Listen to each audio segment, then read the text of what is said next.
daañ ci ñëw ci ay leeral daañ ñëw ci convocation bi nga xam ne moom lañ convoqué Abdou Nguer suba incha allahu taala daañ ci ñëw mais solos live bi bu ñu doon def dissertation dañ naan l'idée générale de cette intervention sera axée autour bien entendu ci candidature son excellence président Macky Sall mu am ay zone d'ombre yoo xam ni man su ma waxee ba pare di ngeen xam ne fu ma tibbee leer na li may wax leer na afin que personne di ñëw di manipuler ki demee noonu donc dinaa ci wax ay kàddu yu leer comme midi mais comme ngeen ko xamee tey rek donc étudiants yi bind nañu bataaxal di aat ñi nga xam ne ñooy réewum Sénégal di aatu ñi nga xam ni ñoo yor nguuru Sénégal étudiants yi nag nee nañu dañuy dem ba jeex ça je pense que yónnee naa li nga xam ni moom mooy communiqué muy communiqué numéro 052/CA/UCAD du 16 février 2026 donc communiqué le collectif des amicales de l'université Cheikh Anta Diop de Dakar, seule structure suprême chargée de la défense des intérêts de la communauté estudiantine, porte à la connaissance de l'opinion nationale et internationale et les 3 représentants des étudiants, Demba Ka, Wali Faye, Bathie Fall, ont bénéficié d'un retour de parquet. Depuis le début de cette affaire, le collectif considère ces arrestations comme arbitraires et injustifiées. Il tient à rappeler qu'il demeure la seule structure légitime habilitée à dialoguer avec les autorités afin de trouver des solutions durables pour une sortie de crise. Cependant, nous constatons avec regret que l'autorité semble exclure toute voie de négociation, privilégiant plutôt le rapport de force. Plus grave encore, à la sortie de l'audience de nos 3 représentants, un autre camarade, Mor Diouf, venu leur apporter son soutien, a été arrêté au niveau du tribunal de grande instance par les forces de l'ordre. Le collectif dénonce avec la plus grande fermeté ces actes de poursuite et de traque visant les étudiants dont le seul tort est d'avoir défendu dignement la cause estudiantine. En conséquence, le collectif exige la libération immédiate et sans condition de tous les étudiants détenus. Il informe par ailleurs l'ensemble des étudiants et élèves qu'un mot d'ordre sera publié à 20h sur ces canaux officiels d'information. Le collectif réitère son engagement et sa détermination à défendre les intérêts des étudiants et appelle à la solidarité et à la mobilisation de toute la communauté estudiantine. Donc étudiants yi au fait xam ngeen ni keroog bi nga xam ni front bi tàmbali na fële ci université bi mu jëm ci li nga xam ni mooy seen rappel bourse yi nga xam ni nguur gi dinañ ko waroon jox te ñu yëngu woon jamono jële passé nguur gi ñaan leen parce que nguur gi buy expliquer parfois dafa mel ni étudiants yi quand même ils n'ont pas négocié ñu rappeler ne lii ba mu amee jamonoy Macky Sall dafa convoqué moom ci boppam yónniwul président assemblée nationale yónniwul premier ministre yónniwul kenn dafa convoqué étudiants yi ñëw biir université Cheikh Anta biir palais de la République yi jàkkaarloo ñoom en toute responsabilité. Malheureusement dinaa ci ñëw ci kanam on a un président de la République irresponsable, un premier ministre qui n'assume rien et un ministre de l'Intérieur menteur à souhait, un ministre de la Justice boo xamante ni nu mu tudd sax pantin sax moo ko tane. C'est malheureux de le dire et c'est comme ça. On a un président de la République boo xam ne njiitu réew mi day nelaw, premier ministre il n'est responsable de rien du tout, ministre de l'Intérieur daa fen ba Sénégal yëpp xam ne fen na, ministre de la Justice marionnette na. Et c'est malheureux que les étudiants soient au moment où on parle entre nu mu tudd sax l'irresponsabilité avouée de la primature et la fuite en avant de l'exécutif en chef muy le président de la République. Et c'est malheureux de le dire, c'est comme ça noonu la demee. Donc bi mbir mi commencé étudiants yi au fait négocier nañu miti woon na ñu dem toog ci ay plateau leeralal sénégalais yi après ñu delluwaat ci amphithéâtre yi la ñu waxoon ak nguur gi toog di xaar à de grande surprise lañ doon xaar ak lañ mujjee ak ñoom du benn pire da doon laaj bourse nga xëy tëj ay restaurant muy am problème mu lekk ak naan étudiant bi bàyyeekoo Mbadakhoune étudiant bi bàyyeekoo Saraya wala Salémata étudiant bi bàyyeekoo Jirak wala mu bàyyeekoo Yuutu F étudiant bi bàyyeekoo ci biir Bac Samba Dior étudiant bi bàyyeekoo fële Sing Sing ci biir Fatick étudiant bi bàyyeekoo Kaolack fële ca Ngalel kooku ñëw biir Ndakaaru amu fi kilifa amu fi mu dal restaurant yooyu ci lay lekkee ñu tëjal leen restaurant yi bi ñu tëjee restaurant yi maintenant jour bi ñu ñëwee il va falloir que sénégalais yi xam ne jour bi policiers yi ñëwee ci biir nu mu tudd université Cheikh Anta Diop étudiants yi ñëpp a leen dégg ñu ne ñoom tey forawuñu dañoo xiif forawuñu maanaam forawuñu mooy xeexuñu dañoo xiif loolu procureur da ko war a dégg donc kan moo jiitu ci nu mu tudd sax engagé li nga xamante ni moom mooy xeex bi wax dëgg yàlla c'est le ministre de l'intérieur. Ministre de l'intérieur Bamba Cissé malgré le directeur général de la police doon leen ay lacrymogène vidéo yaa ngi fi seen biir néeg yi tàkk étudiant yi tëb di daal ñu dugg ci biir di football di kët jeune coup de jeune néeg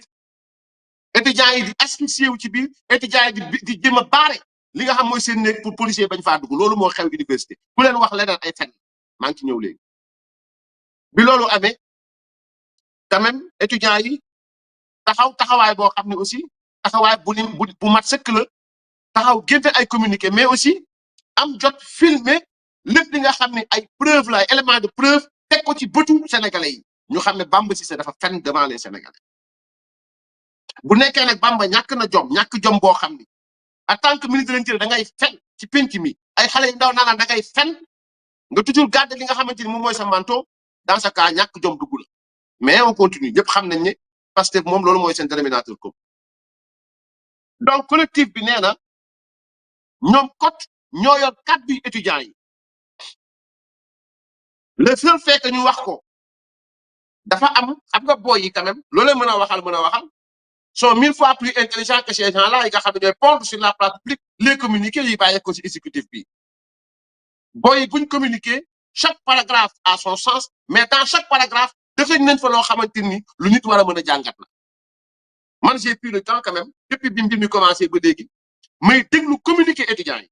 à chaque fois bu ñuy tëj dañ naan ñoom nekk nañ ci disposition dialogue à chaque fois bu ñuy tëj en chaque fois paragraphe bu mujj il dit le collectif réitère son engagement et sa détermination à défendre les intérêts des étudiants et sa solidarité toute la dañu wax toujours ne ils sont disposés ci li nga xam moom mooy dialogue chaque fois dañ ko wax maintenant bi loolu amee ñu for ci weeri béy ni nguur gi non seulement jéem na dissoudre amicale yi jàpp président amicale yi dafa am lu ko waral teg seen ndodd wala nara teg seen ndodd ay tuuma yu rëy maa ngi ciy ñëw léegi su ma ñëwee ci procureur de la République te su ma waxee am na ci boy yoo xam ne depuis biig ci guddi nee naa leen bu ngeen xëyee di ngeen gis ay journaux yu publié communiqué ni procureur dina def conférence de presse boo yéen may dégg maa ngi nii toog di wax parce que la xew ba Mame Mbaye Niang jógee mën na leen dajaloo nañu ministère de la justice naka dajaloo di wër nu ñu ubbiwaatee procès bi Mame Mbaye Niang mi may dégg bien avant laa ko wax depuis démb it wax naa leen ni Ibrahima Ndoye ma ngay waajal li nga xam ne mooy conférence de presse le mardi ba ngeen xëyee gis ngeen les ko bindu dinaa ci ñëw léegi ci biir waxtaan mais pire encore nan nga mën a ne da ngay dissoudre ay collectif wala ay amical ba pare nag jël say nit recevoir leen di waajal xaajale étudiants yi ñaar pour génn ñi dóor ci kaw ñi noonu la Pastef développé te loolu moo nar a ñëw ji ngeen bàyyi ci xel ci li ma wax donc moo tax étudiants yi bu ñuy commencé dañ naan seule structure suprême ñoom ñooy kuréel moo benn cote kuréel bi nga xam ni mooy kuréel bi wér bi nga xam ni ñoom lañ teg seen ndord ñuy taxaw li nga xam ne mooy intérêt communauté estudiantine bi ñeneen ñi ngi yëgal ñëpp ni ñi ne biti biir réew ma ak ñi ne bitim réew ñi ne yëgal ne seeni ñetti nit jàpp nañ leen Demba Ka jàpp nañ ko Waly Faye jàpp nañ ko Bàcc Fall jàpp nañ ko am na retour de parquet mais li ma jaaxal ci mbir mi au fait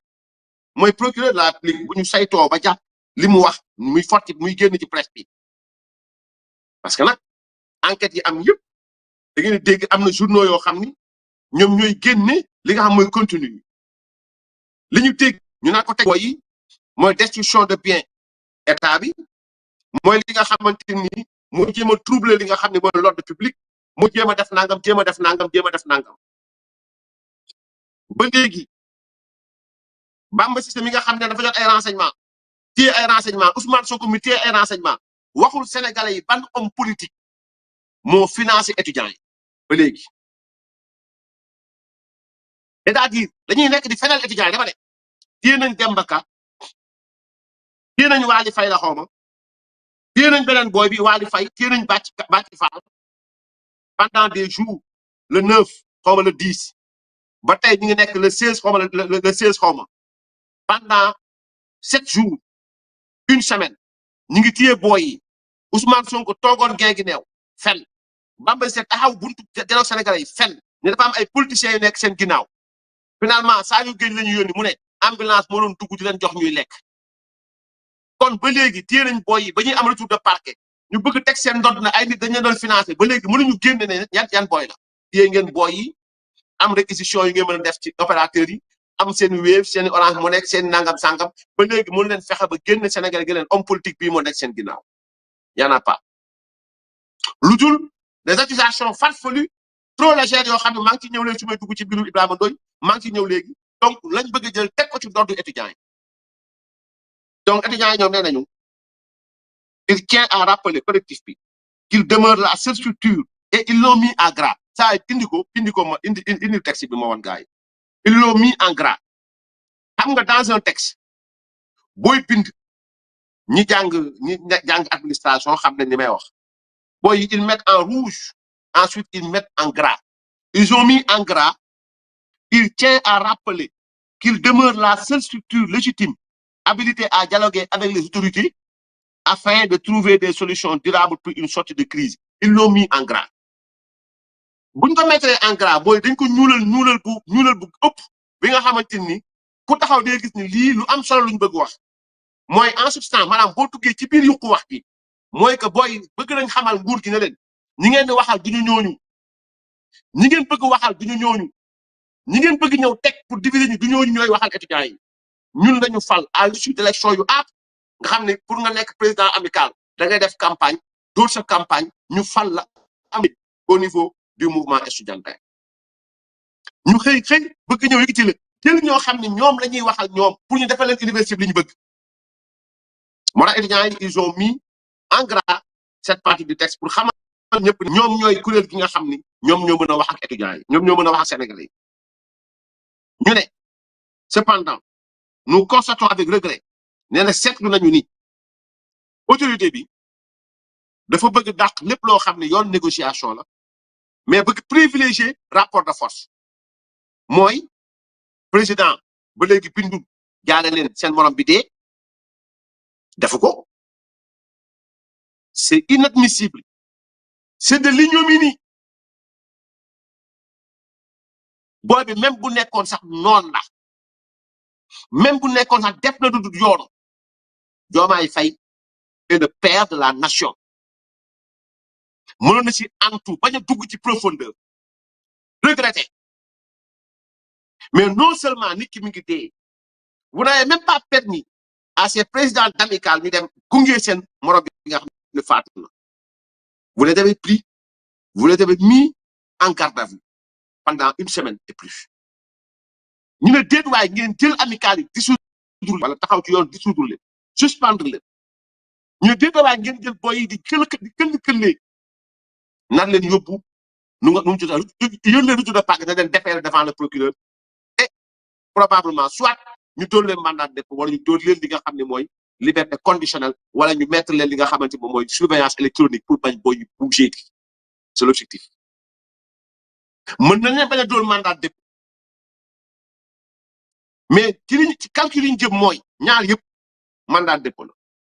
soit procureur yóbbu leen rëbës mandat de dépôt leen soit mu yóbbu leen toog leen seen kër yi mettre leen sous contrôle judiciaire ñaari bu mu ci mën a doon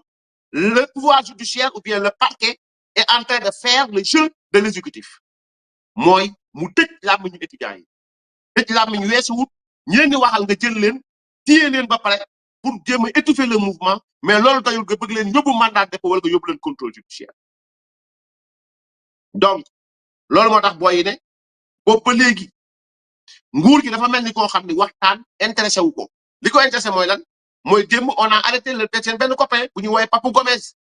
dama tax bàyyi nañu comme déet tey jàppaat nañ keneen koo xam ni Mor la tudd moom la ñuy wax Mor Diouf jàppaat nañ seen benn xarit bu tudd Mor Diouf Mor Diouf dafa demoon tey tribunal bi ñu yóbboo tey booy yi fële ci procureur pour mu tegu leen Mor demoon di seeti ji gars yi ak soutenir leen policier en civil yi fekk fa Mor Diouf jël ko yóbbu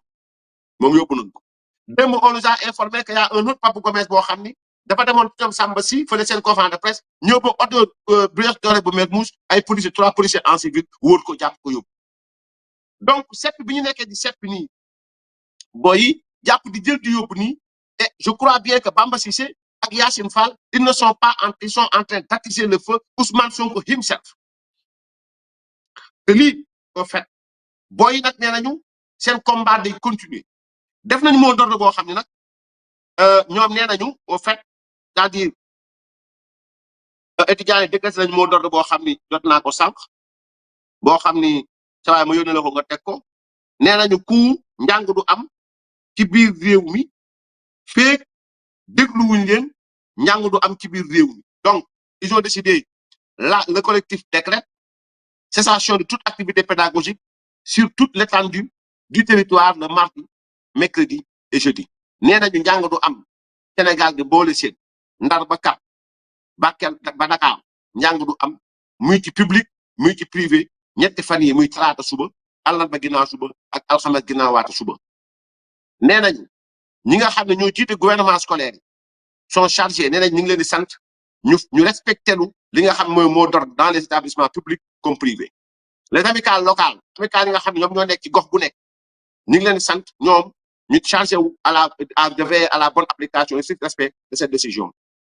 jusqu'à la satisfaction des revendications nee na xeex bii nag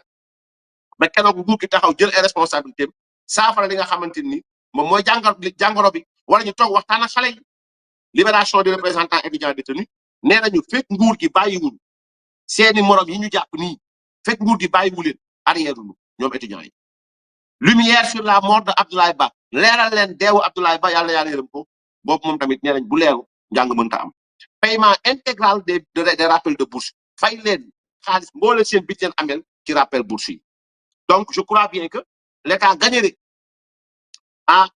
s'asseoir ak xale yi toog waxtaan ak ñoom te Diomaye Faye au fait ça veut dire que Sénégal dañoo fal président boo xam ni unité inutile billahi Diomaye Faye il est inutile au Sénégal et au Sénégal je vous le jure bousul partout incolore inodore sans saveur comme jour babi il n'est pas convaincu que le président de la République il n'est même pas convaincu or il est convaincu mais il fait un faux jeu et il est plus dangereux que Ousmane Sonko chaque jour ma wax leen dans cette affaire aussi on a vu que selon les informations relayées par les Échos des informations ñun yoo xamante ni am nañ ko waxoon nañ ko xale yi mooy Ibrahima Ndoye dafa war a def conférence de presse suba déglu leen li may wax bu mu leen jaaxal Ibrahima Ndoye jàkkaarloog yéen ne leen Abdoulaye Ba li ko boom mooy dafa bàyyeekoo 4e wala 3e étage daanu ci suuf bàyyi leen ko xel bàyyi leen xel ne suba Ibrahima Ndoye laa wax lim na la wax di ngeen ci dégg amaana mu ne xale bi gaañu xale bi faatu maanaam ni ko rey mooy dafa bàyyeekoo 3e wala 4e étage wàcc daanu ci suuf li mën a xam ba xam ko mooy dik commencé woon nay enquête dik commencé woon nay enquête mais comme ñu bëri nañ ko fustigé c'est-à-dire on peut pas être juge et partie aussi maanaam mooy nu mu tudd sax mënu ay policiers mënuñu enquête ci police mais sax mën nañu ko nangul parce que lu nekk am na affaire interne parce que barki démb boo jaabi fi mankaabu bu ñuy wax kaawu mankaabu te mu gaañoo woon mbëkk miir bi fële ci centrale dik moo doon enquête bi donc je ne serais pas si lâche que ça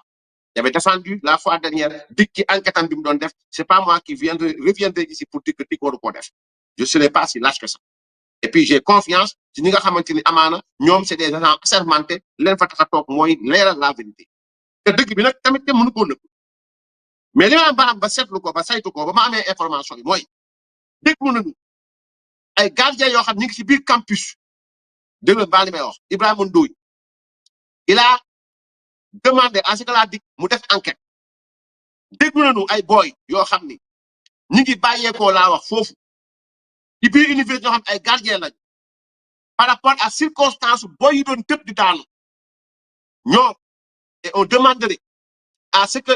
le procureur de la République fasse la lumière sur ces auditions là comme day wax que ñooñu joxuñu ko information bu leer ne ko ni boy bi gaañu ni ci ñooñu la bokk te boobu noonu moomuñ taxaw noonu y a des témoins oculaires étudiants auditifs étudiants et il y a des camarades qui sont là qui ont filmé toute la scène boy yi war nañu xam ñan ñoo fa daanu ak ñan ñoo fa daanu ak ñi daanu anañu ñaar ñetteel bi mooy ku bàyyeekoo troisième wala quatrième étage di daanu dañuy anticiper rek ku bàyyeekoo troisième wala quatrième étage daanu au moins autopsie bi dina def tànk bu damm au moins parce que ñaar mooy am soit ndik li jiitu quatrième étage mënoo fa jugee wàcc suuf sa ndig yàqu wala boo ci tànk jiw ji tànk bi day damm bu dee bopp la kenn waxatu kon nañ ñu wax ci biir autopsie bi muy waaj a exploité suba parce que wax na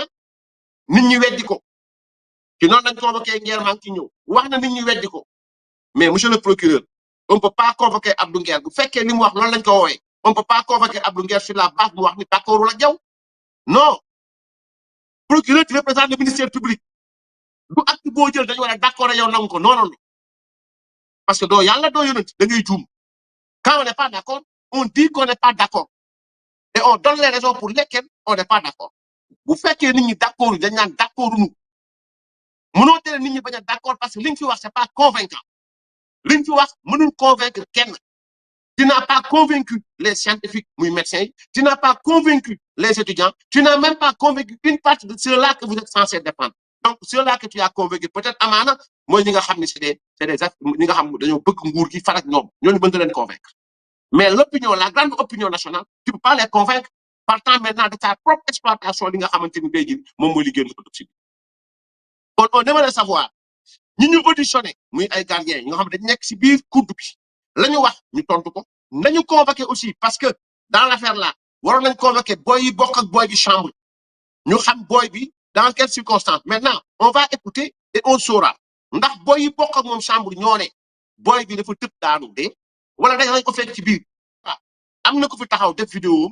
taxaw ci biir service médical bi wax ne boy bi dañ ko duma jóor ci biir néegam te bu ñu xoolee vidéo yi on a vu ay nit yu tëdd ñu leen duma gis nañ ko ay nit yu tëdd ñu leen duma ndax loolu nag yoon da koo maye ou pas wala ndax monsieur le procureur am nga entamé nga benn procédure d'enquête par rapport ak policiers yooyu noonu parce que c'est facile à savoir c'est facile à connaître même bu nekkee masque casque lañ sol ñëpp xam nañ ni muy armée muy police on évolue en termes d'unité on évolue en termes d'unité unité bu nekk ci ay ordre lay demee unité bu nekk xam nañ ñu duggoon ñan la ak ñu duggoon ci pavillon nangam ñan la di ñooñu xam nañ ñi ñu filmé nag maintenant ñuy dóor ci biir couloir bi booy on les a vus te dooñu gëmloo ni gisuñu ko on les a vus ay nit ñu tëdd ci suuf kooku il est désarmé ay nit tëdd ci suuf kooku yottul ngànnaay ay boy yu daw ci biir couloir bi di ñu leen di dóor donc dara mënul dàq ne booy bi dañu ko dóor ba mu faat parce que on a vu des gens qui prennent ay casque di ko dóor ci kaw ay nit jël ay bouclier di ko dóor ci kaw ay nit di wéq di coup de genou di football ce n'est plus de maintien de l'ordre ce n'est plus un maintien de l'ordre loolu torture et ça tous les Sénégalais l'ont vu ñëpp gis nañ ko maintenant ñun nag man nag Bah Diakhaté du ma fi taxaw di wax ni Ibrahima Ndoye li ngay wax am na amul sérieusement parler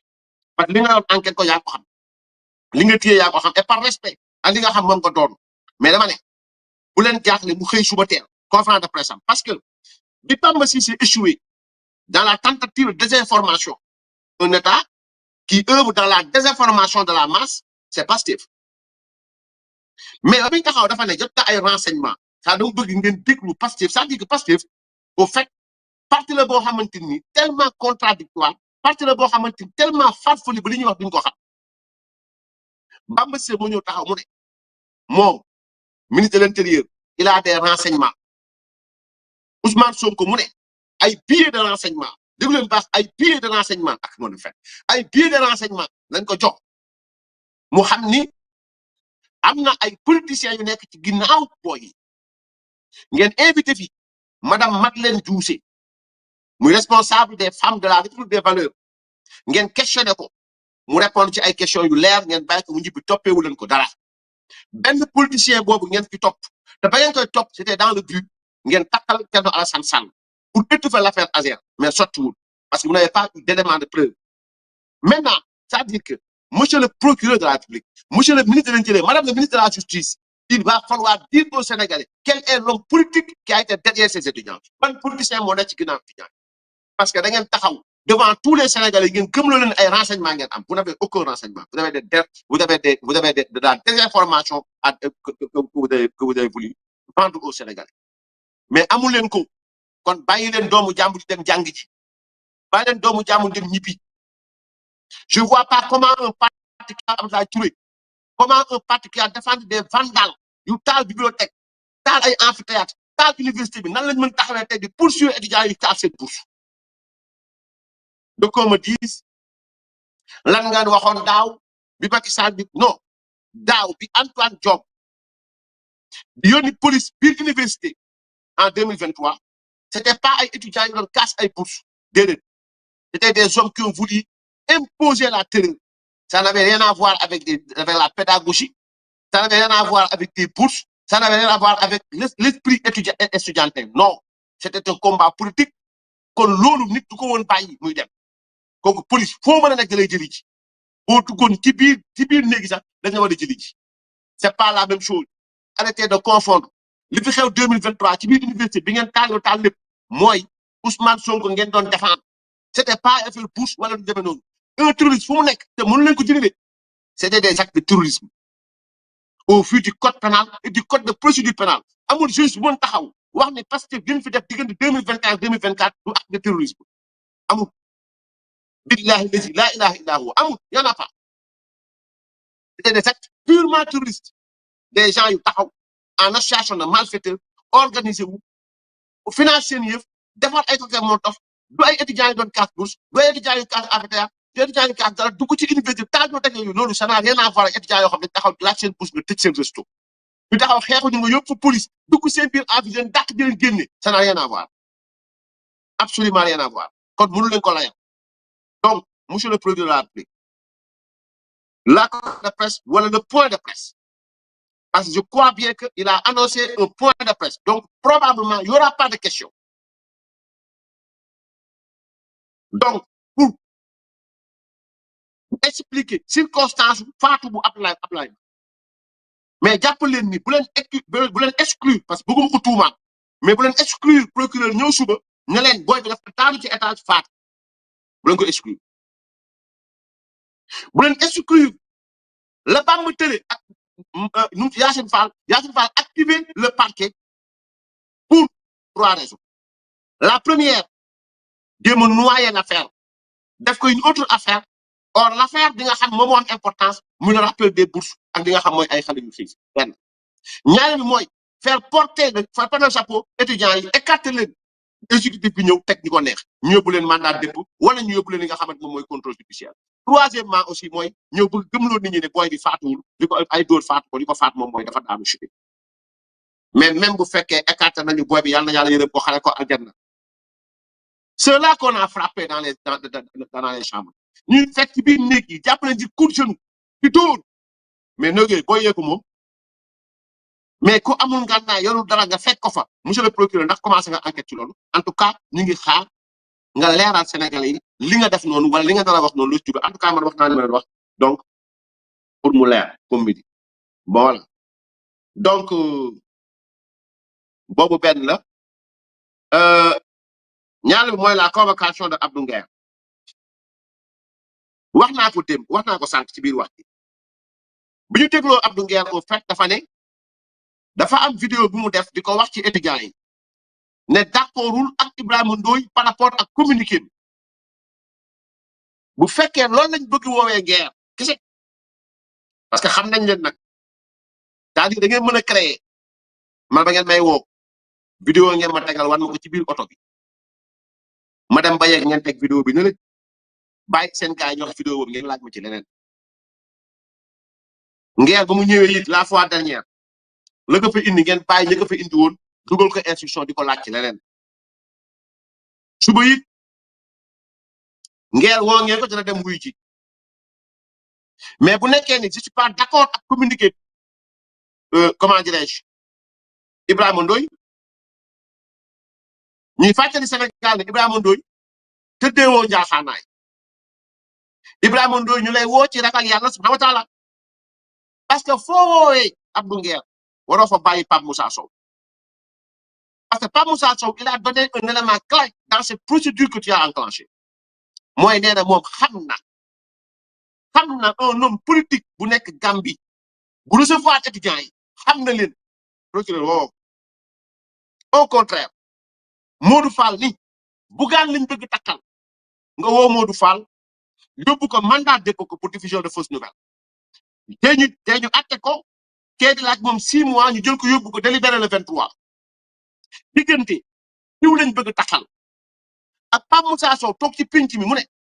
xam naa ki recevoir étudiants yi xam na ma xam naa ko ça c'est grave dans une procédure où on veut poursuivre des étudiants pour avoir reçu des financements pour teg ay actes yoo xamante ni allant dans le sens de troubler l'ordre public Pape Moussa Sow moom xam na ko waa ji xam na ko Pape Moussa Sow va librement à ses besoins et n'est pas inquiété par monsieur le procureur de la République Ibrahima Ndoye censé être un homme pieux un homme qui lit le Coran qui prie qui jeûne un homme qui va chaque jour à la Mecque yonent bi jàngalewul loolu man nag sérieusement parlé dama ne du ma la xas du ma la saaga du ma la ñàkkee yar mais dama ne nit ku ñu ne dafa ragal yàlla nit ku ne dafay dem Màkka nit ku ne day julli di woor ba jëbi ñuul nit koo xam ne dafay dem Màkka évidemment boo demee bay àtte kii say doom war nga mën a ragale war nga mën a tolloole le fait que ñu jël Modou Fall yóbbu kaso bàyyi Pape Moussa Sow parce que tout simplement Pape Moussa Sow dafa far ci nguur gi Modou Fall nekk chroniqueur contre le pouvoir Abdou Nguer nekk contre le pouvoir ngeen xam ne fekk Nguer nag mi ngi libre lii ngeen di def nii dina am nit ñu toog ci plateau yi di ko def xam nañ ne donc même bu ñu bàyyee étudiants yi yóbbu leen contrôle judiciaire wala ñu mandat dépôt leen tey am na ñoo xam ne ñu ngi toog ci kaw plateau yi la étudiants yi war a leeral dañ ko leeral moom Ndoye moom day boole faxas ñëpp yóbbu rek waaye bu mel noonu quand même parce que jeu bi dafa war a ànd ak démocratie jeu bi dafa war a ànd ak ku nekk fu nekk foo mën a nekk ngay leeral dëgg te yàlla tax monsieur le procureur de la République mënoo dindi ne ton ministre de l'Intérieur bi nga xam mooy naataango si ministre de la Justice il a menti devant les Sénégalais il a tenté de manipuler la vérité et ça vous discrédite vous tous tant que vous êtes maanaam loolu da leen discrédité yéen ñëpp muy parquet beeg ministre de la Justice boo xam ne moom ci ay fomenté ay teg ay pexe la nekk donc ak ministre de l'Intérieur ak premier ministre donc man je crois et j'ose croire que Ibrahima Ndoye suba dana leeralaale Abdou Nguer di ko jàppe lu mu doon et je crois bien que buñ dem ba yegg ñu naan Abdou Nguer yaa ko doon wax ay wéev kon buñ ko jàppee am na waa Pastef fi doon def ay wéev ngir jàppale étudiants yi kan moo mën a tere doomu aadama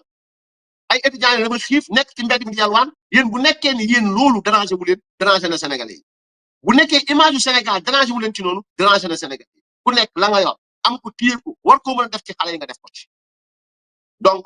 vidéo bi nga ko wayee ngal la waaye rek yem leen ci moom mën na lay dana layal boppam la mu war a lay maintenant dana ko xam bu jàkkaarloog yéen mais nag bu mu dem ba yegg ngeen xam ne li ngeen ko woowee amul njëriñ ngeen bëgg indi leneen pour teg ko ci kawam pour effacer ñëpp ñoo xamante ni tey jii nii jàkkaarloo nañu ak yéen pour wax dëgg pour leeral dëgg kon loolu au fait voilà mi ngi noonu dafa yàlla pour nit ñi mën koo xam beneen bi nga xam ne au fait aussi bëgg nañ ci ñëw mooy Farba Ngom préparé na vidéo bi Farba jóg na tey Ayib Daffé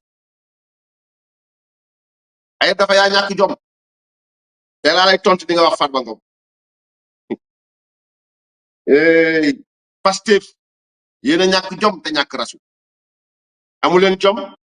amu leen fulla amu leen fayda ndax la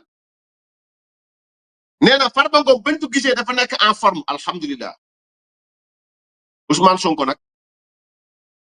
Ousmane Sonko mi taafantaloo ndik luy miti ba taal réew bi toog jàkkaarloo sénégalais ne dañ koo tere sport dañ koo tere sport de contact dañ koo tere lépp ngeen jékki-jékki gis ko muy boxe di yëkkati poids di vélo ku gën a ñàkk jom ko maanaam fen ba taal réew mi ci jàngoro Ayib Daffé et je rappelle Ayib Daffé ma fàttali Ayib Daffé moom Ousmane Sonko seeni rencontre Ayib du ma weddi seeni rencontre chaque fois gis nga waxoon naa leen si ma ne leen Ndeye Khady Ndiaye à part Sweet Beauty ma ba ma koy wax kenn waxu ko Sénégal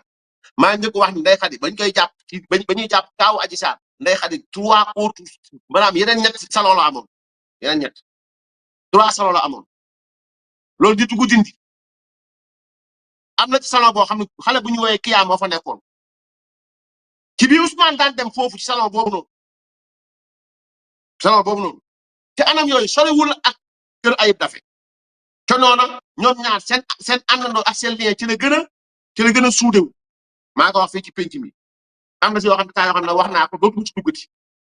mais li ma bëgg wax mooy ci feebar moom Ayib Daffé ak kullu bu bokk Pastef wala leen wax kenn tappale parce que yéen tappale feebar moom ngeen layale seeni musiba yi ngeen def ci penc mba ay bakken rot ci kon boobu dañuy jàll esquiver nañ ko mais kullu fu am jom ku nekk ñu taxal boo doon jóg sukkandiku ci kan di nga am sa wéru bopp jàkkaarloog ñi la fenaloon daaw yëkkati si immunité parlementaire xam ngeen la muy doon Farba Ngom assemblée nationale ña ca fenaloon daaw ci 125 milliards mu ñëw wax leen ni fenaloon ngeen ma daaw sottiwul yéen a may waaj a fenalaat beneen fen mais fas yéene naa toog ngir jëmm yàlla assumer jàkkaarloo fen boobu teggi ko Farba ñëwul assemblée nationale ngir bañ ngeen dindi levée immunité parlementaire ba muy wax tudd avocat am ci biir mbir mi muy Aïssata Tall Sall moo ko leeral ngeen di yuuxoo Aïssata Tall Sall li mu xam su ko waxee ngeen xeeb Ousmane Sonko billahi lazi la ilaha illa hu laaj leen Cheikh Diba kan moo ko njëkk jox permis pour mu dem dugg ak Ousmane Sonko toog di wax duggaale sax ak téléphone am laaj leen ko Ousmane Sonko xam na Cheikh Diba xam na Aïssata Tall Sall xam na li mu fa wax mais femme d'état la wax na leen mais yëpp bis dina ñëw mu leer au fait gi indi woon Farba Ngom tey foofu mooy Farba du Ousmane Sonko déedéet Farba du Ousmane Sonko Ousmane Sonko ñàkk jomam tax na bi mu demee Sweet Beauty def fa lam fa def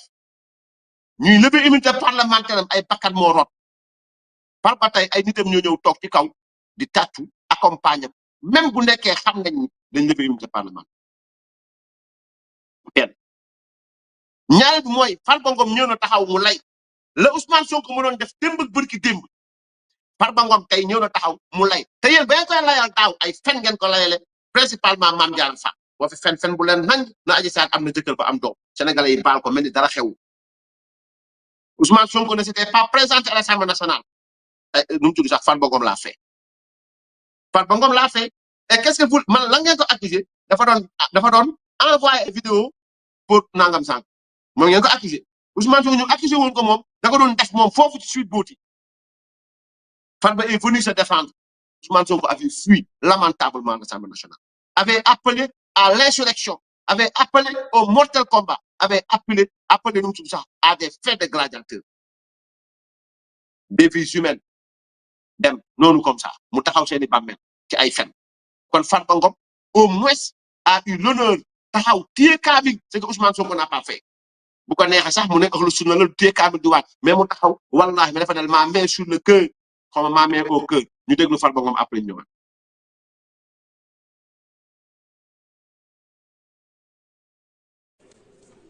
te xoolal montre bi pareegu ma.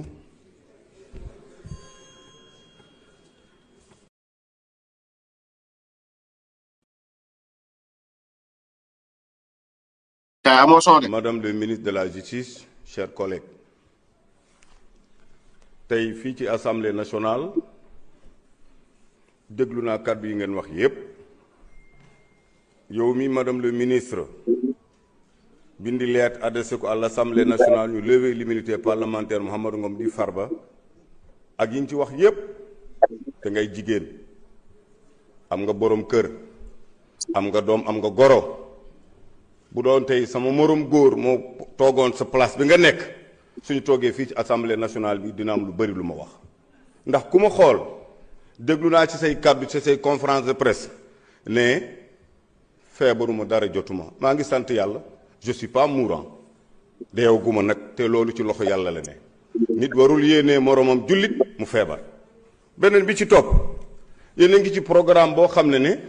lever immunité pour mën a poursuivre yi am na ba pare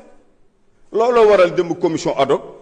am na lu ngeen ci wax mais dafa am lu ngeen ci war a leeral y a des professionnels du droit qui étaient là qui est député lu tax mu s'abstenir dafa xam ne poursuivre démarré na ba pare mooy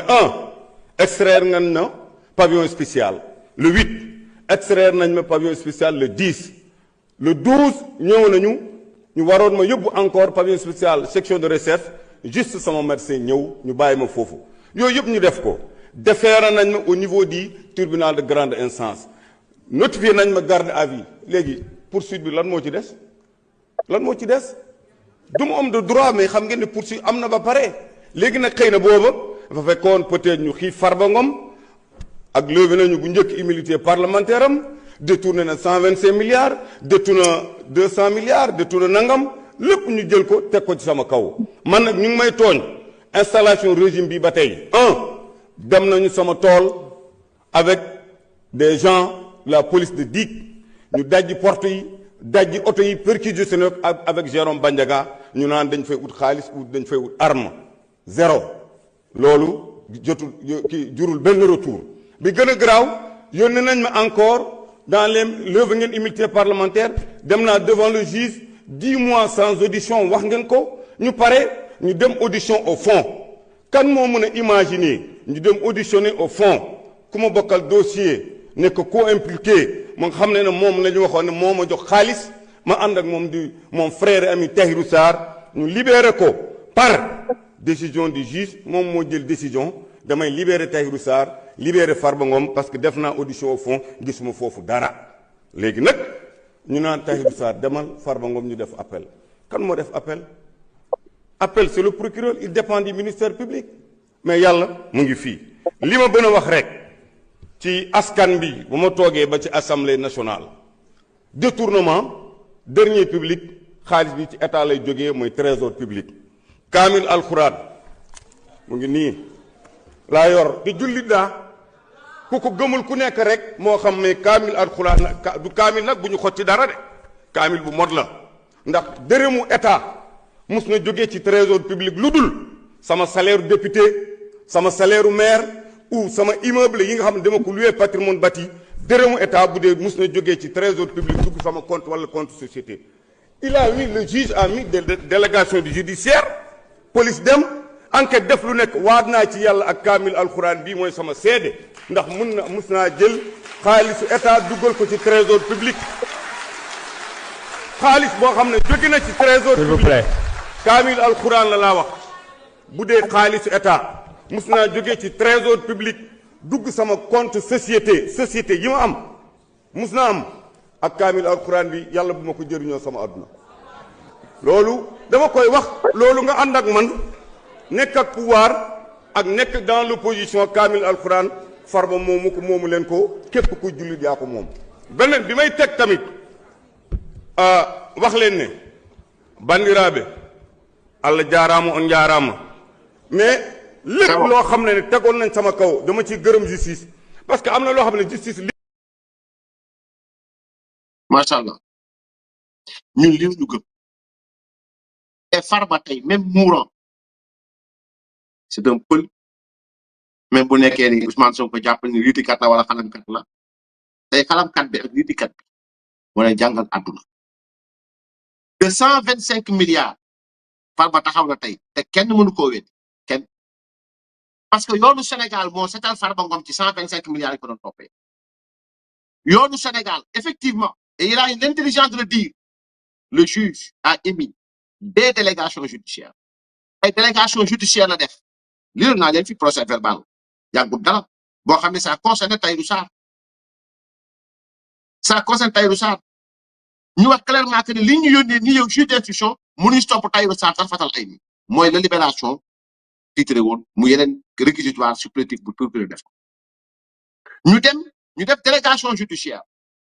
kon bu fekkee ni juge bi téye na nit pendant 10 mois def instruction parce que nit ñi il faut ñu xamal leen lan mooy instruction mooy juge bi il peut émettre une délégation judiciaire il peut émettre des mandats de perquisition gis ngeen bañ jàppee ñoom Pape Cheikh Diallo dans leur affaire le juge au-delà de la délégation judiciaire am na ay mandat de perquisition yu gars yi def dem seen biir kër yi ça c'est le juge d'instruction parce que am na lu muy wut il a besoin de conforter de charger wala mu décharger donc juge bi pendant 10 mois il a eu à mettre Farba Ngom et Tahirou Sarr placer leen mandat de dépôt ñu teg Farba Ngom ak Tahirou Sarr teg caution ngeen ñu bañ ñu ne caution bi kenn du ko nangu nañ toog kaso ñu am ngoru toog kaso toog jàpp seen ñam boy nekk à ñam di taal man mi personnellement parfois me recevoir ay image ñuy taal man leen man sama page bëgguma di ci partager ay ñuy taal parce que du ma nit koo xam ni au fait Sénégal bi ñu nekk nii damay partager dara dans le but de xëtt ñu def ko non réew mi Macky Sall da ko liggéey à ñam tey Farba Ngom da koo liggéey boo kenn taal bi gën ci taal yi mooy taal ceeñeelu borom bi subhanahu wa taala bi nga xam ni moom lay taal li nga xam moom mooy dëgg ceeñeelu yàlla boobu nag mooy taal dëgg juge bi def na délégation judiciaire juge bi def na ay enquête am à charge comme à décharge avant mu lay woo di la auditionné ci fond bi pour déglu am na lépp ci yëngu bi juge bi defee loolu dem na trésor public dem na domaine DGID dem na ci ay compte Farba Ngom dem na ci ay compte nangam jàpp Demba Ngom jàpp xaritu Demba Ngom convoqué ay frère Farba Ngom ñooñu ñëpp ñu convoqué leen indi leen pour xool ndax am nañu lien benn lien boo xam ne seq nañ ko ak trésor public dans tout ça juge ba mu demee ba gëstu loolu yëpp mu woo Farba Ngom ak Tahirou Sarr déglu leen ci ñaari fan yu wuute ci ñaari anam yu wuute bi mu leen déglu ñoom ñaar les contestations maanaam weddi yi Farba weddi ak weddi Tahirou weddi wér na wér boo xam ni moo gën a leer tuuma yi Yacine Fall Ousmane Sonko waa Pastef ak seen gouvernement ak seen ministère daal ak seen parti yi ñu indi ay naxa saxandang la juge bi dama leen bàyyi négas ndiku ngeen dem toog seen kër parce que li ma gis ñuy taxuma leen fi ma leen connecté seen acte yel def mayu Tahirou Sarr ak Farba Ngom lañ dégloondoo ñoom ñaar ñëpp juge bi ñu contesté sérieusement juge bi bàyyi leen ñu ne Tahirou Sarr ñibbi sa kër mais Farba yow doo dem pourquoi doo dem parce que gis nañ nga yor ñaari téléphone gis nañ nga envoyé vidéo boo xam ne vidéo ay caaxaan la gis nañ nangam sànq kon yow mënoo ñibbi kon mbir mi nekkatul au fait Farba Ngom sàcc la kooku dañ na mbir mi nekkatul Farba Ngom détournement de deniers publics la def loolu dañ na mbir mi nekkatul escroquerie sur les deniers publics amatul loolu nekkatul par exemple loolu juge bi maanaam enquête yi mu def mayu ko mu mën leen téye foofu lan moo téye Farba Ngom ci kaso bi maintenant lan moo waraloon tey ñu dañuy liberté parlementaire am parce que nee nañ Farba Ngom dañoo fekk si moom ñaar téléphone waxi caaxaan yooyu nag li muy tekki mooy Ousmane Sonko Yacine Fall ñoo tëgg seen deal boo xamante ni Farba Ngom moom du génn kaso bi boole koog le procureur financier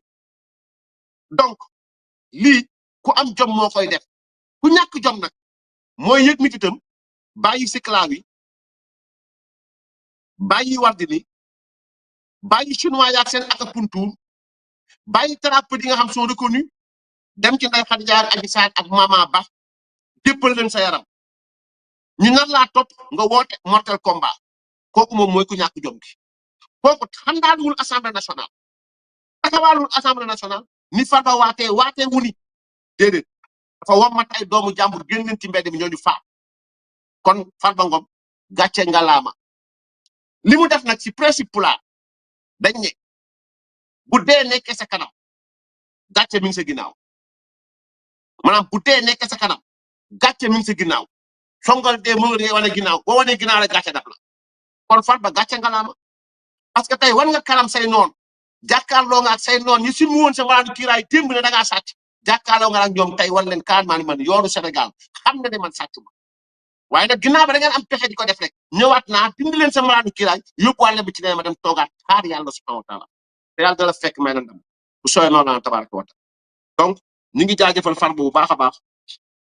di ko ñaanal yàlla na yàlla may ko jàmm ak salaam ak tawfiq. Dernier point suñu direct bi mooy nag l'idée générale de notre direct d'aujourd'hui muy la candidature de son excellence le président Macky Sall. mooy dafa am lu ñu xamante ni jar na Sénégalais yi comprendre ko lii jar ñu ko comprendre mooy Macky Sall bindul publiquement wax ne candidat la déclaré wul candidature dafa am démb poste boo xam Madiambal Diagne ko def mu yàlla ñu clarifier mbir mi nu mu def Sénégalais yi mën koo comprendre chef d'état Afrique yi nga xam ne ñoo nekk ci kuuraay nu mu tudd sax mbootaay bi ñuy wooyee Union africaine ñoo seetlu ni jamono jiñ toll nii Afrique soxla na ci àdduna bi wër nga këpp Afrique am baatam muy secrétariat général Nations Unies ñoom njiitu réew yooyu toog ñu ne benn doomu aadama lañ fi wóolu kàddoom benn doomu aadama lañ xam ne mën naa wax ak ñëpp fàttaliku leen di Poutine ak Zelensky muy Russie ak Ukraine bañ amee coow Afrique am problème bu bële Macky moo dem bi Afrique soxlaa toog ci li nga xam ne mooy conseil sécurité Macky Sall saa yu àdduna yëngatu boo xam ni tey nit war na yëkkati kàddoom Afrique xàmmee nañ ràññee nañu liggéey bu mucc ay bi nga xam ni président Macky Sall wane na ko ci taxawaayam ak ci mën a wax ak ñëpp ñoom njiitu réew mi ñu ne donc Macky Sall mooy ki nga xam ni maanaam taamu nañ ci moom mu nekk candidat ñoom bi ñu waxee ba wax comme président Macky Sall ne leen dégg naa li ngeen wax déggu leen baax li may wax parce que li ma wax nit du ko dindi Macky Sall xamal leen ni déglu naa li ngeen wax rafetlu naa li ngeen wax mais man Macky Sall sama ngor mayuma may yóbbu dara ci Afrique wala ci àdduna bi te sama réew joxuma ko muy Sénégal muy Sassou Nguesso baax nga trop yeneen njiitu réew yi baax ngeen trop ay ñoom Thabo Mbeki ay ñoom nit maanaam yéen ñëpp baax ngeen lool waaye nag pas Thabo Mbeki pas en tant que njiit mooy ñoo xamante ni ñii nekkoon nañ Afrique bu jiit mais nekk ci biir kuréelu mbootaayu xeet gi di doxal ak di orienté mu ne baax ngeen lool waaye man lu may wut ci àdduna boo ko Sénégal joxul bëgguma naka sa noonu nag ñu xamal ko laaj ko ndax moom saisir na Sénégal wala saisirul Sénégal par rapport ak li nga xam ni ñoom moom la ñu bëgg Sassou Nguesso toog ak Bassirou Diomaye Faye ne ko ñun njiitu réew yi nekk Afrique ba ñu waxtaane dañoo jàpp ne Afrique jamono yi ñu toon nii tension yi am diggante États-Unis ak Chine diggante Europe ak États-Unis diggante Europe ak nangam sangam Afrique moo ciy perte du coup Afrique soxla na koo xam ne mooy téye kàddoom waaye itam am àdduna bi soxla na koo xam ni ñëpp ko mën déglu te kooku Macky Sall lañ ci gis mu nekkoon njiitu réewu Sénégal loolu moo nekk jamono ji li nga xam ni bu ñu dajee ci Union africaine semaine bii di ñëw Diomaye ngi toog maa ngi wax direct laay wax ba loolu bokk na ci li nga xam ne bu ñu ñëwee ci Union africaine semaine bii di ñëw fas nañ ko yéene waxtaane ci biir coulisses yi ma wax waa Pastef ma ne leen ñi ngi naan ay non kenn du ko fa wax ak nangam sangam en tant que Pikine moo ko pay Alioune Diagne li nga génne mooy candidat Amérique latine ñooñu na nga seen campagne ak seen nangam sangam ni ko Amérique latine defee noonu la ko Afrique defee nekk tentation ak di wut candidat Afrique mboole seen déggoo beneen candidat bu dul Macky Sall moom la ñuy moom la ñuy ŋawtee waaye nag Sassou Nguesso ba mu toogee ak Diomaye Faye da ko le ñun Macky Sall lañ gis ni moom moo téye kaddu Afrique te ni ko Afrique gisee Chine gisee ko noonu ay ñoom Arabie Saoudite gisee ko noonu yenn pays Europe yi gisee ko noonu kon moom Macky Sall moom mu ne doon na xam ne sax la ëpp ci ñi nga xam ne am nañ ay décision am nañu lu ñu tekki wala lu ñu def nangam ci kuréelu mbootaayu xeet yi même bu nekkee presque bu ma wax à limité mais la ëpp ci ñoom même bu fekkee d'accord nañ ci man du ma jël dara ci àdduna bi lu ma Sénégal joxul. C'est dans cette perspective que Diomaye Faye a été saisi le 9 février loolu pour lan la au fait ngir ëllëg si biir Diomaye Faye bañ taxaw fenn ne waaw Macky Sall musul wax ni bëgg na Afrique bëgg na Macky Sall bu si wax ne bëgg na moom xam na ne député yu nekk Afrique ak un peu partout ci Occident Asie xam nañ ne Macky Sall lañ bëgg moom lañu xam Diomaye xam na Diomaye xam na ni lii ñu génn nii bii passé Diomaye xam na ni wax nañ ko ni bu ñu ñëwee dans les coulisses daañu waxtaane ci candidature bi nga xam ne ñun ñëpp dañoo booloo bëgg ko jox Macky Sall waaye tamit nag Diomaye Macky nee na mënta jël dara seen Afrique lu ko Sénégal joxul kon boo ñëwee nga bàyyi waale xel loolu kon ceux qui défendent l'idée que Diomaye Faye dafa bëgg jaxase Ousmane Sonko ak Sénégalais yi c'est faux et c'est archi faux c'est parce que Diomaye est un faux type li mu def ci Union africaine du ma wax ne moom lâche la de déedéet je ne le dirai pas mais l'acte bi mu def tubaab lu mu koy woowee du tul lâcheté mooy lan mooy toog nga ak say père toog nga ak ay président toog nga ak Sassou Nguesso nga ñu waxtaane loolu nga xam ne ci lii dañ ko waxtaane Diomaye Faye Ousmane Sonko bi Diomaye ñëwee il a rendu compte à Ousmane Sonko moom mooy rendre compte Ousmane moom Sonko mën na ko bañ a rendre compte mais Diomaye moom mooy rendre compte Ousmane Sonko keni semaine bii di ñëw dañ ko fas yéene waxtaan li nga xam ni moom mooy candidature Macky Sall Nations Unies la majeure partie des pays yi nga xam ne tekk nañ dara ci àdduna bi ak ci Afrique Macky Sall lañ tànn man nag wax nañ ma ko ba ma waxee ni man yëguma loolu Macky Sall posé na acte yi ba àdduna bi africain yi xam nañ ni Macky Sall posé na acte boo xam ne da tax Diomaye du am lay ëllëg Ousmane ne ko bàyyi moom mu dem yónni ma mu représenté su ma yeggee ne amoo joxoo ma mandat ba mu yeggee maintenant Nations Unies dans les couloirs ay Guterres ak ay nu mu tudd sax ay yenn président Afrique ay yenn nangam sangam ñëpp toog mu ne on m'a pas donné mandat ci loolu du coup président Afrique yi nga xamante ñoom waxuñu premier ministre y a des décisions yoo xam du premier ministre lañ koy waxtaanee ñu ne ñoom kat la Diomaye wax ba mu wéeteeg ñoom ak jëf ci mu jëf comme yàlla ak yaali ñu ne donc dañ ko waxtaanee waat mais bu ñu ko waxtaanee visioconférence rek entre ñoom président yi donc retenez bien que Macky Sall laajul Macky Sall laajaatut dañ koo jox wala dañ koo bëgg jox ñan ñoo ko bëgg jox la ëpp ci njiit yi nekk Afrique bii ñoo tànn ni moom rek la ñëpp di déglu maanaam moo mën a wax ak ñëpp moo fi yor jaar-jaar boo xam ne it kuñ fi jël Afrique amoo jaar-jaar boobu ñu ne kon wóolu nañ ko moom pour mu dem représenter Afrique Sassou Nguesso jël par devant lui la responsabilité bi mu toogee ak Diomaye Faye mu wax ko loolu ginnaaw ñoom bi ñu yëgalee Macky Sall na ko la majeure partie des présidents yi nekk fii loolu la ñu bëgg ci yow nga jëlee ñu suñu kàddu dem ñu ngemb la nga dem jëli yi secrétaire général des Nations Unies Macky Sall bu ko àdduna bi yëpp bëggoon bu ko Sénégal bañee ñi yor Sénégal buñ ko bañee porte sama kan doonte ne sax nag mënuñu ma tere doon dara ci àdduna bi waaye buñ ko bañee man soxlawu Sassou Nguesso wax na loolu Diomaye Faye Diomaye était au courant xam na ni donc bii di ñëw nii ci loolu lañ nar a waxtaane waale ci biir coulisses yi mu daw il a fui sa responsabilité il a pris par devers de lui la responsabilité d'hypothéquer la voie souveraine de l'Afrique Diomaye waxul ne daa bañ Diomaye waxul ne nanguwul Diomaye waxul ne nangu na Diomaye waxul ne damay neutre déedéet dafa daw il a reculé il a fui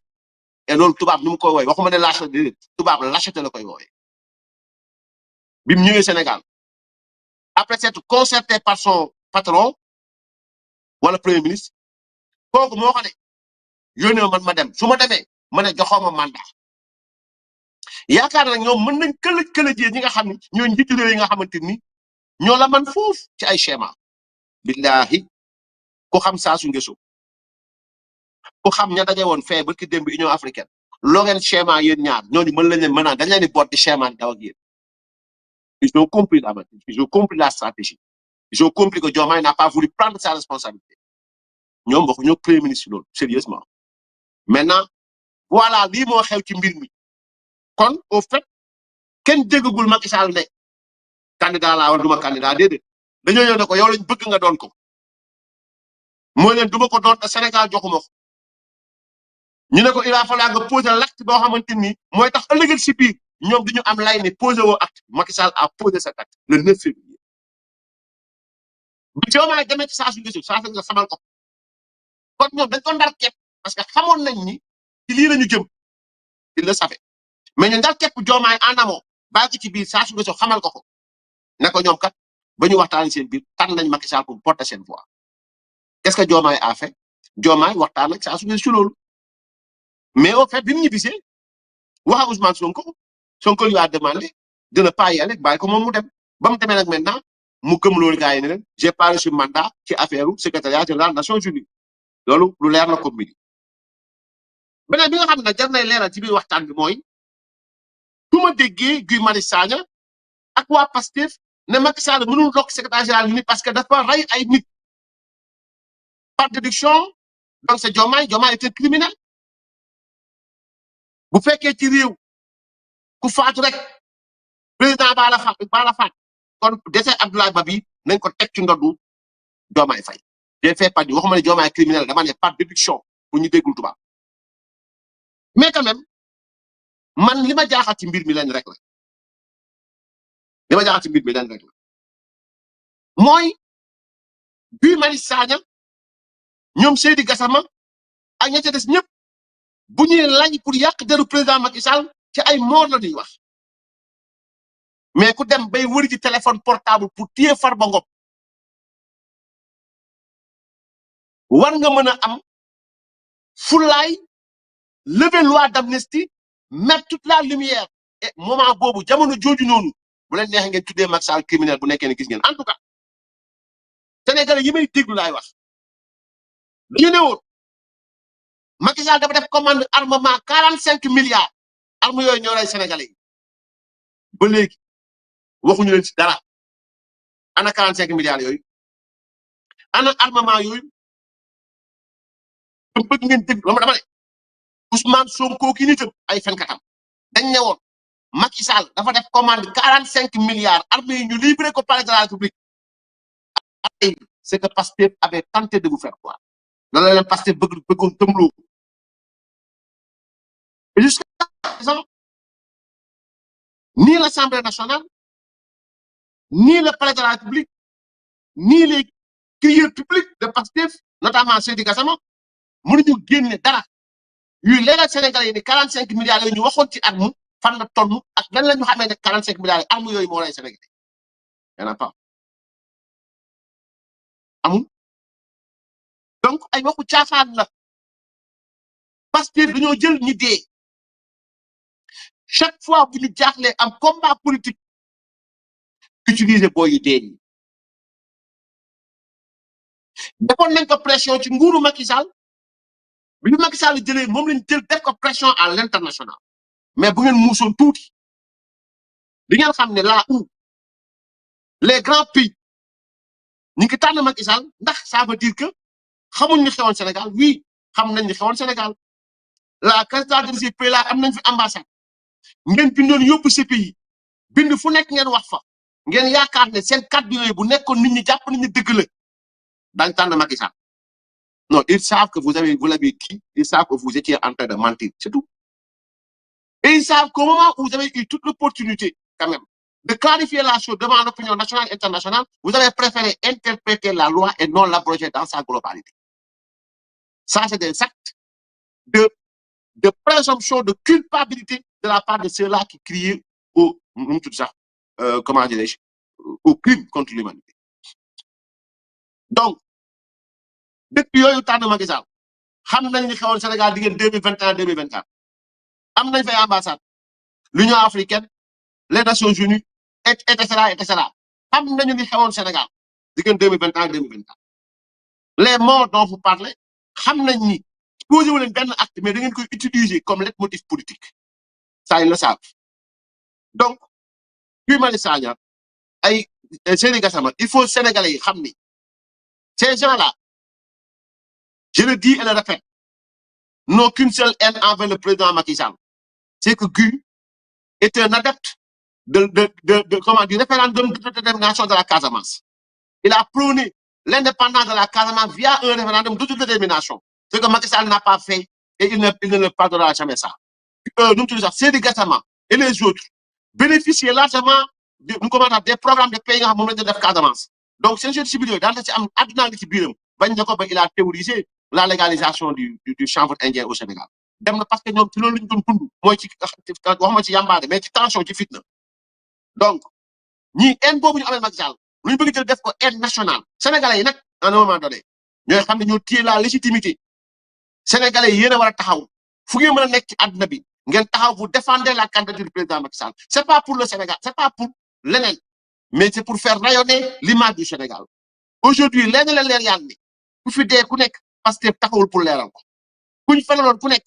Pastef da doon fen rek mankaabu ubbi nañ enquête am ba léegi procureur génn na ci kaaw ci ñaay mais du dégg du génn mukk ci kaaw mankaabu du ko def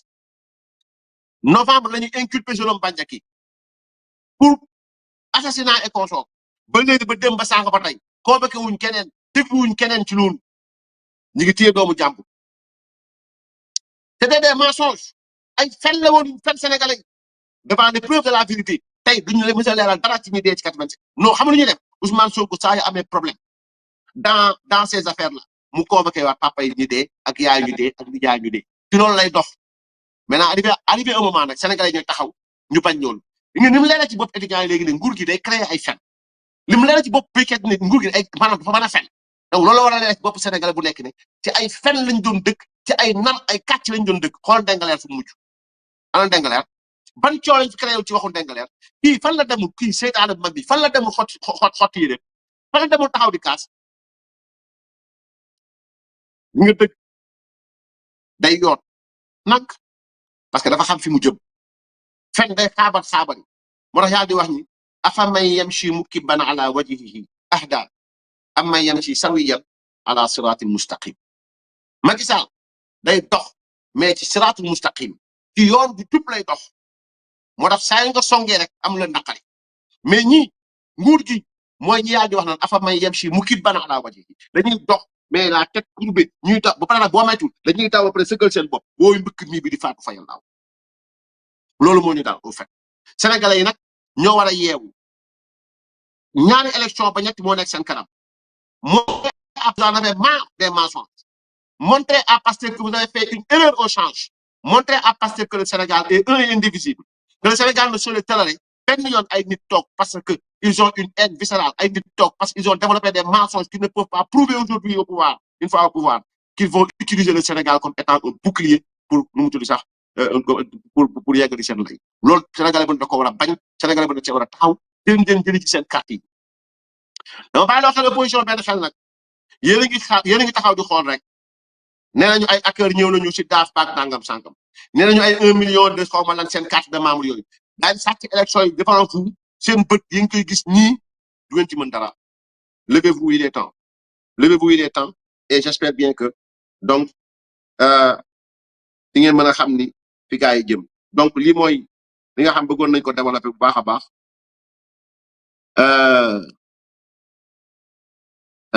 ñu ngi gaade sax am na yeneen étudiants yoo xam ni génn nañu ginnaaw bi nga xam ne seen naataangoo yi nga xam ne ñoo nekk université Cheikh Anta Diop décrété nañu grève étudiants yi nga xam ne ñoo nekk ci école nationale développement sanitaire donc le comité des étudiants de l'ENDS donc le ENDSS donc déclare avoir suivi avec une profonde attention l'évolution de la situation relative donc au décès tragique du jeune Abdoulaye Ba survenu dans un contexte particulièrement préoccupant pour l'ensemble de la communauté estudiantine. Depuis lors, nous constatons avec regret une négligence manifeste de la part de l'État qui, au lieu de privilégier la manifestation de la vérité, de rendre justice et de poser les bases d'un dialogue sincère et constructif, a choisi la voie de la répression à travers la traque et l'arrestation d'étudiants. Face à cette situation grave et dans un esprit de responsabilité, le comité des étudiants de l'École nationale développement sanitaire et social décrète la cessation immédiate de toutes les activités pédagogiques au sein de l'établissement et ce, jusqu'à nouvel ordre. Le comité affirme son attachement au principe de justice, de vérité et de respect des droits des étudiants et appelle les autorités compétentes à prendre toutes les mesures nécessaires pour un règlement juste et apaisé de cette situation. Ahmed Tidiane Ba, président du comité des étudiants de l'école nationale développement sanitaire et social. étudiants yi nga xam ne ñoo nekk ci école bi ñuy tàggatee ñi nga xam ne ñooy génn nekk ay infirmier génn nekk ay nu mu tudd assistante sociale ak yu demee noonu ñoom it nee nañu xool nañu bu baax a baax jafe-jafe yi nga xam ne seen naataangoo yu nekk université Cheikh Anta Diop yeneen université ñu koy dund bi ci gën a leer nag mooy faatu ki nga xam ne mooy Abdoulaye Ba ñu gis ne nguur gi jéem si benn dellu si benn responsabilité ngir leeral dëgg waaye dëkk di jéem a napp ak di jéem a fitnaal étudiants yi jàpp di leen wër di leen jàpp benn par benn ñoom ñi nga xam ne ñoo nekk ci nu mu tudd sax école boobu noonu muy école nationale bi tàggat infirmier yi ak sage-femme yi ak yu demee noonu ak nu mu tudd sax assistance sociale yi nit nañu dakkal nañ lépp loo xam ne njàng la ci seen jànguwaay boobu dakkal nañ ko ba keroog nguur gi di jël responsabilité ba keroog nguur gi di leeral ba keroog nguur gi di bàyyi ñi nga xamante ni dañ leen jàpp rek jàpp gi nappaat donc ñooñu donc décrété nañu seen mot d'ordre donc la balle est dans le camp du pouvoir bu ngeen laajoon Abdou Diouf bu ngeen laajoon Senghor laaj Abdou Diouf laaj Abdoulaye Wade ak Macky Sall wallahi di ngeen dellu ginnaaw lii maa leen ko wax maintenant da ngeen mënaar yaa ngi naar yaa ngi yéen a ngi noonu boo yaa ngi noonu wasalaam